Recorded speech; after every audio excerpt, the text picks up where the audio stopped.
एक गांव में टोनी अपनी बेटी टुनटुनी के साथ रहती है। टुनटुनी बहुत ज़्यादा कामचोर होती है। वह लेटी रहती है या फिर टीवी देखती रहती है। माँ, मैं कॉलेज से आ गई हूँ, तो आप मेरे लिए खाना बना दीजिए। हाँ, तो कॉलेज से ही आई हो, जंग लड़कर नहीं आई हो। रसोई में जाओ और बनाकर खा लो। माँ, आप ये कैसी बात कर रही हैं? आपकी फूल सी बच्ची इतनी दूर से थक कर आई है और आप ऐसी बातें कर रही हो। प्लीज़ माँ, जाकर बना दीजिए ना मेरे लिए खाना। मेरे पास बहुत सारे काम है करने के लिए, ठीक है? तुम्हारे पास कोई काम नहीं है। रसोई में जाओ और खाना बनाओ और खा लो। ये कहकर टोनी वहाँ से चली जाती है। टुनटुनी रसोई में जाती है। ओह, क्या बनाऊँ? मैगी, मेरी भूख का सहारा मैगी। अब इसे ही बना करके मुझे अपनी भूख मिटानी पड़ेगी। वह मैगी बनाने के लिए तैयार हो जाती है। इतनी सारी मैगी और इतना सा मसाला देते हैं, ये बहुत गलत बात है। चलो, अब तो यही बनाकर खाना पड़ेगा। वह मैगी बनाती है और उसे कुर्सी पर बैठकर खाने लगती है। वाह, कितनी टेस्टी मैगी बनाई है मैंने। बस मसाला कम है। काश कि मसाला कुछ ज़्यादा देते तो कितना मज़ा आता। इतने में ही उसकी एक दोस्त आती है। और टुनटुनी, क्या कर रही है? मैगी खा रही हूँ यार, तू भी खाएगी? नहीं, बस तू ही खा। यार, ये मैगी तो बहुत टेस्टी है, लेकिन इसका मसाला इतना कम क्यों देते हैं? सही से भी नहीं बनता। मतलब मैं चाहती हूँ कि और मसाला दें ताकि मैं टेस्टी मैगी बनाकर खा सकूँ। तो दूसरा मसाला पैकेट लेकर आ जा। मसाला पैकेट? हाँ, मार्केट में मैगी मसाले का अलग से पैकेट भी आता है, तुम लेकर के आ सकते हो। वाह, मुझे तो ये पता ही नहीं था। मैं कल ही कॉलेज से आते हुए अपने लिए मसाला मैगी का पैकेट लेकर आऊँगी। अगले दिन कॉलेज से आते समय वह एक दुकान पर जाती है और वहाँ से मसाला मैगी का पैकेट खरीदती है और घर आ जाती है। माँ, मैं जा रही हूँ किचन में अपने लिए मैगी बनाने। जाओ, मैगी बनाकर खाना, और कुछ तो तुम खाओगी नहीं। वे किचन में जाती है, अपने लिए मैगी बनाती है और अलग से मैगी मसाले का पैकेट वह मैगी में डालती है। वे मैगी खाती है। वाह, ये तो टेस्ट और भी ज़्यादा बढ़िया हो गया है। माँ, मैगी खाओगी? इतनी मैगी मत खाया करो। ये कच्ची मैदा होती है, इससे पेट में दर्द हो जाता है। माँ, कुछ नहीं होता है। आप मैगी खाओगी? नहीं, ऐसी चीज़ें आप ही खाओ, हम लोग ऐसी चीज़ें नहीं खाते हैं। ठीक है, ये कहकर वह मैगी खाने लगती है। अगले दिन वह कॉलेज जाती है। वह क्लास में बैठी होती है। पेट में बहुत दर्द हो रहा है। क्या हो रहा है समझ नहीं आ रहा।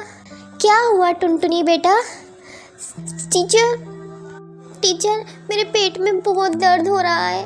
मुझे डॉक्टर के जाना है। वह डॉक्टर के जाती है। तुम्हारे पेट में कच्ची मैदा जमा हो गई है। लगता है तुमने मैगी और मोमोज कुछ ज़्यादा ही खा लिए हैं। सॉरी डॉक्टर, अब नहीं खाऊंगी। मुझे ज़्यादा मैगी या फिर ज़्यादा मोमोज नहीं खाने चाहिए। सॉरी। अब टुनटुनी को पता चल जाता है कि ज़्यादा मैगी और ज़्यादा कच्ची मैदा खाने से पेट खराब हो जाता है। अब वह बहुत ज़्यादा मैगी नहीं खाती है। जंगल बहुत सुंदर था और उस जंगल में रहने वाले पक्षी भी बहुत अच्छे थे। वो पक्षी नए नहीं थे, वे पक्षी उस जंगल में लंबे समय से रह रहे थे। जंगल में भोजन उन दिनों थोड़ा कम था, लेकिन इतना भी नहीं कि पक्षी भूखे रहे। लेकिन पानी बहुत मुश्किल से मिलता था। लंबे समय से बारिश न होने के कारण जंगल के नदी नाले सूख चुके थे। कबूतर और तोता बैठे हुए थे और वो बहुत प्यासे थे। कबूतर, कल तो मुझे पास वाली नदी से थोड़ा पानी मिल गया था, लेकिन आज तो वहाँ भी कुछ नहीं।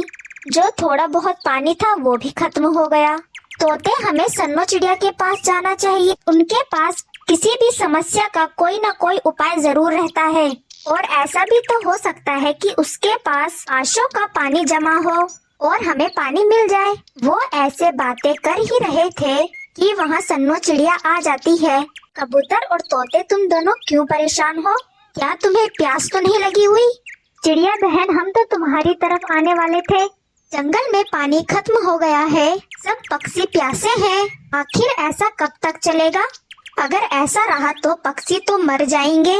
मैंने तो कल से पानी पिया हुआ है, कोई पक्षी नहीं मरेगा, क्योंकि मेरे पास कुएं में पानी है। वो पानी मैंने बारिशों का इकट्ठा किया हुआ है। मैं इसीलिए तुम्हारी तरफ आई थी कि दूसरे पक्षियों को भी बता दो, जिसको भी प्यास लगे वो मुझसे पानी लेकर पी सकता है। ऐसा सुनकर तोता और कबूतर बहुत खुश हो जाते हैं।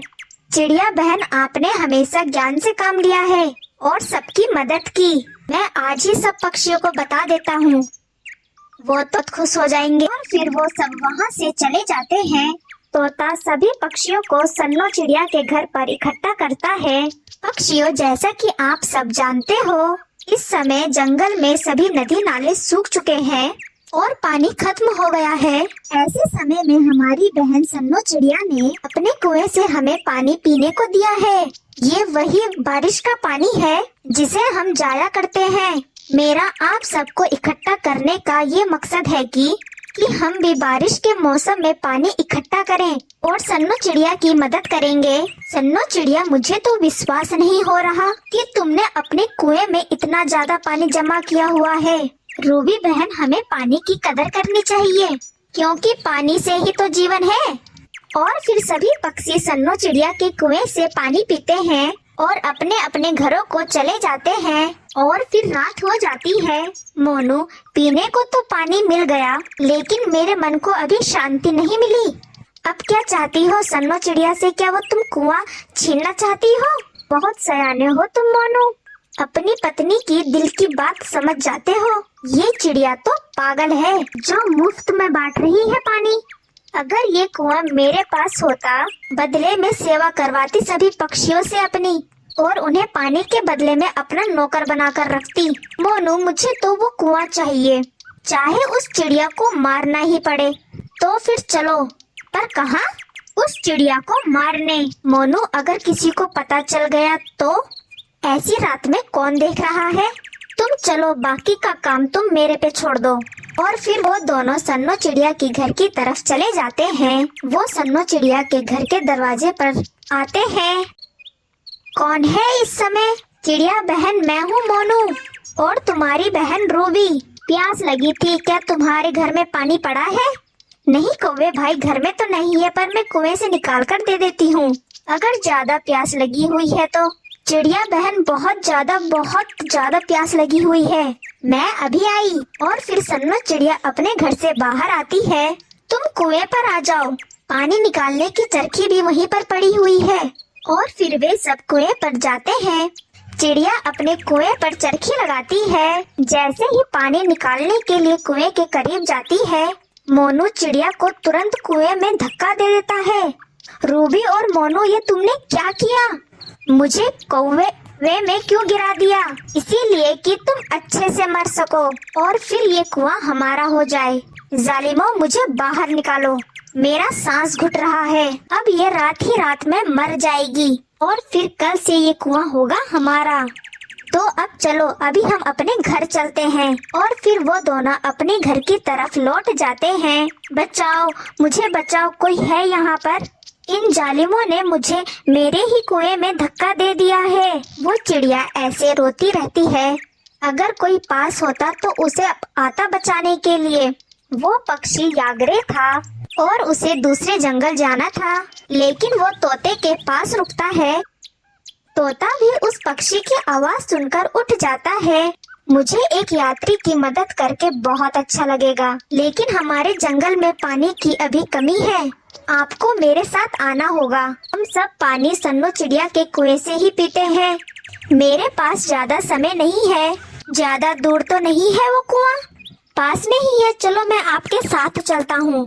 और फिर वो दोनों सन्नो चिड़िया की घर की तरफ जाते हैं। वो चिड़िया के घर पर जाते हैं, लेकिन कोई आवाज नहीं आती। बहुत देर होने पर तोते का ध्यान कुएं पर जाता है।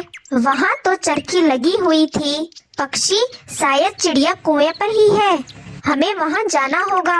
और फिर वो दोनों कुएं पर जाते हैं और जैसे ही तोता कुएं में झांक कर देखता है, वहाँ सन्नो चिड़िया बेहोश पड़ी थी।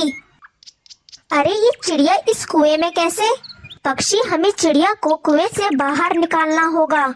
और फिर तोता पानी वाली बाल्टी में बैठकर नीचे उतरता है और वो पक्षी उन्हें बाहर खींच लेता है। थोड़ी ही देर में बाहर की ताजा हवा मिलने से चिड़िया होश में आ जाती है। चिड़िया, ये सब कैसे हुआ? तुम कुएं में कैसे गिर गई? वो रूबी और मोनू ने मुझे कुएं में फेंक दिया। कहते थे मुझे मारकर वो लोग कुएं पर राज करेंगे और फिर सभी को पानी के बदले अपना नौकर बनाएंगे। इस बार हम सभी पक्षी मिलकर उनको छोड़ेंगे नहीं। वो पक्षी पानी पीता है और उन्हें धन्यवाद कहकर वहाँ से चला जाता है। और फिर सुबह हो जाती है। सभी पक्षी मिलकर रूबी और मोनू को मार मार के जंगल से बाहर निकाल देते हैं और फिर सब हंसी खुशी की जिंदगी बिताने लगते हैं।